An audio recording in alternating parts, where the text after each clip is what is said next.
Avez-vous déjà parlé à quelqu'un qui n'existait pas? Ou même avoir l'impression d'être regardé sans qu'il y ait personne autour? Eh bien, si vous avez déjà eu ces sortes de symptômes, c'est peut-être parce que vous êtes atteint. Vous êtes probablement atteint de schizophrénie.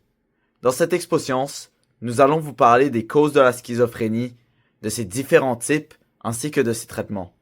Cause de la schizophrénie. On commence déjà avec les facteurs génétiques. Donc, on a plusieurs gènes, comme dans d'autres maladies mentales, qui ensemble ont un petit effet qui augmente les causes de la schizophrénie. Donc, on aura plusieurs gènes qui vont venir augmenter ses chances.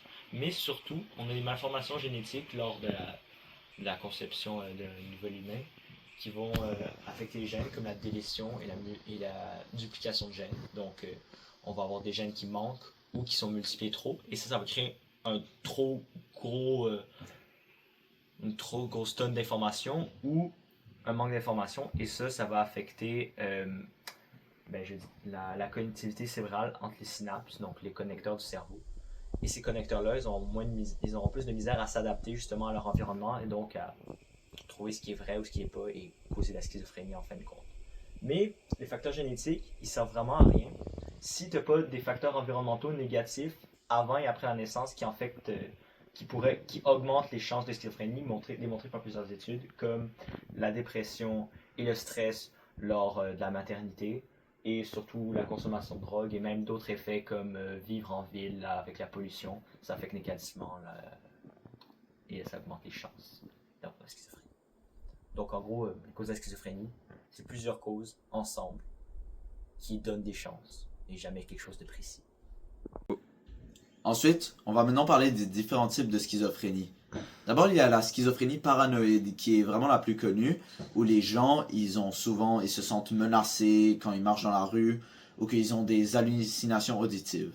Ensuite, la schizophrénie désorganisée, elle se joue un peu plus sur le cerveau, d'où les idées seront vraiment plus désorganisées. Quelqu'un pourrait perdre le fil d'une conversation ou juste devenir confus pour aucune raison. Mais ce n'est pas de leur faute, c'est vraiment que leur cerveau n'arrive pas à gérer les idées.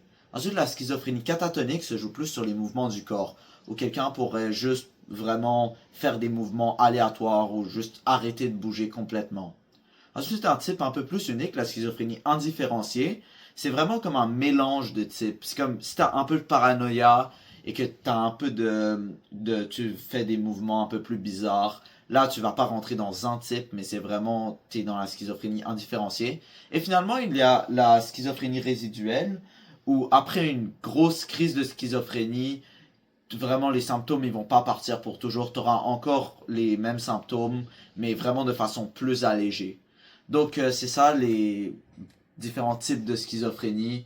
Il y en a beaucoup et ça démontre vraiment que la schizophrénie est une maladie beaucoup plus vaste que ce qu'on pourrait penser. Pour ce qui est des traitements de la schizophrénie, ça passe tout d'abord par la médication qui va aider à vivre avec la maladie, mais qui ne va jamais complètement éliminer. Donc, les antipsychotiques, ce qu'ils vont faire, c'est qu'ils vont bloquer le surplus de dopamine entre les synapses qui causent justement les mouvements involontaires, les hallucinations dans la schizophrénie. Malheureusement, ça crée des effets secondaires comme la fatigue, la perte d'appétit, ou même ça peut créer d'autres mouvements involontaires, ce qui est un peu pas pratique. Donc c'est pour ça qu'il faut toujours respecter les doses que le médecin recommande. Et surtout, que seule la médication ne sert pas vraiment à grand chose. Il faut avoir des interventions psychologiques pour aider à réguler la maladie. Expliquer en quoi les thérapies psychiatriques aident le patient. D'abord, avec un thérapeute, il peut vraiment s'améliorer à la communication, à la gestion de ses émotions et à la relation avec les autres. Ça l'aide dans des cas de vraies situations où il peut se sentir beaucoup plus stressé et pourra mieux gérer toutes ces situations.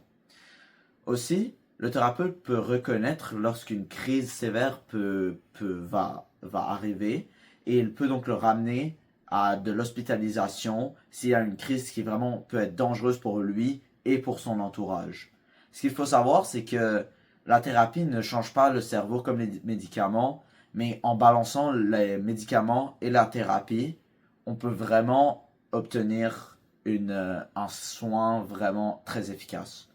Donc, en conclusion, on a appris lors de cette exposition que les causes de la schizophrénie ne sont pas uniques, sont causées par les gènes et par des facteurs environnementaux, qu'il y a plusieurs différents types de catégories, ils ne se résument juste pas à des symptômes d'hallucination, et que les traitements sont possibles, mais ils sont durs jusqu'à la fin de la vie.